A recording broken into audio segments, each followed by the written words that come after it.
Hello viewers, আমি আবারও ফিরে আসলাম আপনাদের মাঝে নতুন আরও একটি ভিডিও নিয়ে।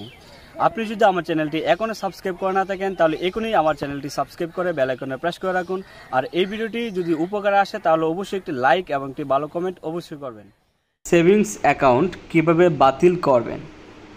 সেভিংস অ্যাকাউন্ট বা ডিপিএস অ্যাকাউন্ট বাতিল করার জন্য প্রথমে আপনি আপনার বিকাশ অ্যাপের মধ্যে প্রবেশ করবেন। তারপর এখান থেকে সেভিংস এটার মধ্যে একটা ক্লিক করবেন। তারপর আমাদের সামনে এরকম একটি ইন্টারফেস চলে আসবে। এখান থেকে চলে যাবেন আপনার সেভিংস চেক করুন, এটার মধ্যে একটা ক্লিক করবেন।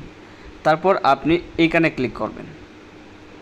তারপর আমাদের সামনে এরকম একটি ইন্টারফেস চলে আসবে। আপনি একেবারে নিচে চলে যাবেন। তারপর এইখানে একেবারে নিচে দেখতে পাবেন যে সেভিংস বাতিল করুন নামে একটি অপশন রয়েছে, আপনি এটার মধ্যে একটা ক্লিক করবেন। তারপর উপরে লক্ষ্য করুন খোলার তারিখ হতে 3 মাস না হওয়া পর্যন্ত আপনি স্কিম বাতিল করতে পারবেন না। মানে আপনার ডিপিএসের বয়স মিনিমাম 3 মাস হতে হবে। 3 মাস না হওয়া পর্যন্ত আপনি আপনার ডিপিএস বা সেভিংস অ্যাকাউন্ট বাতিল করতে পারবেন না এবং টাকাও উইথড্র করতে পারবেন না। 3 মাস পর আপনি এখান থেকে বাতিল করতে পারবেন এবং আপনার ডিপিএসের টাকা উত্তোলন করতে পারবেন। তো আশা করছি আপনাদেরকে সম্পূর্ণ বিষয়টা বোঝাতে পারছি।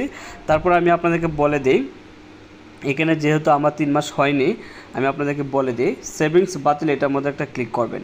তারপর আপনার বিকাশ পিন নাম্বার চাইবে, বিকাশ পিন নাম্বার দিয়ে ট্যাপ করে ধরে রাখবেন, তাহলেই দেখবেন আপনার এখান থেকে স্কিম বাতিল হয়ে যাবে। এভাবে আপনি এখান থেকে স্কিমটি বাতিল করতে পারবেন।